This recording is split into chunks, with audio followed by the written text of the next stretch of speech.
I think the challenges are very much threefold, and that is not enough from the point of gender diversity, not enough women within financial services or indeed fintech. And I think the second point is very much around not having the role models, so there are not that many women leaders or indeed women that have founded their own businesses like startups.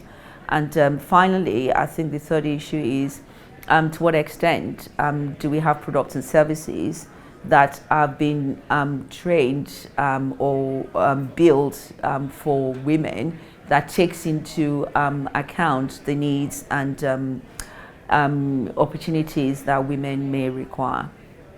And in terms of the opportunities, I think they're immense.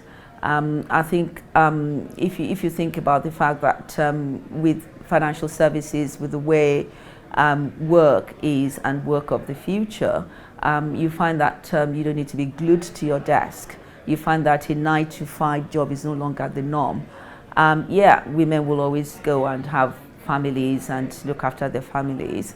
But if the work of the future is such that you have the opportunity, there is flexibility, the work environment is dynamic, for you to be able to look at what you have to deliver and then structure both your family life and your work life, to create a balance. And that's why I so much love the Swedish concept, which is enshrined in law, that everyone, regardless of your gender, you have a right to a career and to support yourself. And the organizations would need to deliver on that, so you have a proper work-life balance. So I think opportunities are huge. Projects are very interesting, and I think for fintech, huge opportunities. And when we're talking about fintech, I always like to be absolutely clear. We're talking about financial technology, i.e. using technology to automate, digitize different aspects of financial services where you have identified gaps. What that means is that itself lends itself to very risky decision making, risky design, risky build.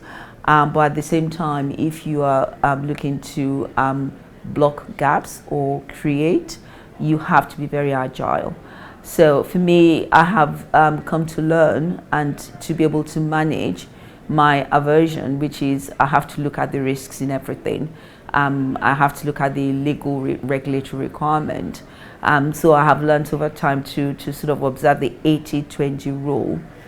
If the risk is 20 and the opportunity is sort of 80, I can sort of relax a bit and not go full swing on it. But in terms of what to look for when you're looking at financial technology, I think it's making sure that whatever the technology is, the risks have been properly what's the word? You've analyzed, you've assessed the risks correctly. You know exactly what you're going to get out of it, and you want to make sure that whatever product or the output is, it doesn't put the business at risk. Well, I think everybody is falling over themselves, to invest in startups, in technology. And I think the pace has certainly been very, very rapid. But I think there's going to come a point in time that people probably need to stop and think in terms of what the expectation or the outcome or the outputs of the investment are. But I think from a diversity perspective, I don't think enough is being done in terms of investing in areas where you have female leaders or female entrepreneurs. And I think that's probably maybe the next phase to look at, to see to what extent can investors actually look to invest in female entrepreneurs.